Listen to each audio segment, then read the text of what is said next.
যা হওয়ার তাই হয়েছে এই ধরনের বাক্য আমরা ডেইলি ইউজ করে থাকি। যেমন আমরা সময়সীমা মিস করেছি কিন্তু যা হওয়ার তাই হয়েছে। তো এই ধরনের বাক্যকে যখন আমরা ইংরেজি করব তো এর ইংরেজি যে মিনিং সেটা হচ্ছে it is hot it is, অর্থাৎ যা হওয়ার তাই হয়েছে। এইটা দিয়ে যখন আমরা এই নেগেটিভ টাইপ কোনো ওয়ার্ডকে বা কোনো বাক্যকে আমরা ট্রান্সলেট করব ইংরেজিতে, তখন গঠন হবে প্রথম বাক্য প্লাস দ্বিতীয় বাক্য। অর্থাৎ এই ধরনের সেন্টেন্সে দুইটা পার্ট থাকে অ্যান্ড এই দুইটা পার্টের মাঝে কমা উইথ বাট ইউজ করতে হয়, যেহেতু এটা একটা নেগেটিভ সেন্টেন্স, দ্যাটস ওয়াই।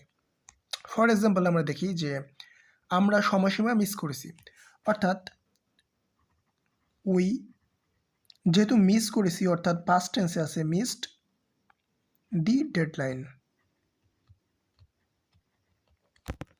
অর্থাৎ আমরা সময়সীমা পার করেছি। এবং যেহেতু আমরা বললাম যে প্রথম বাক্য লেখার পরে একটি কমা উইথ বাট দেন দ্বিতীয় বাক্য, অর্থাৎ আমাদের প্রথম সেন্টেন্স শেষ, এবার আমরা দ্বিতীয় সেন্টেন্স লেখার আগে একটা কমা উইথ বাট ইউজ করব।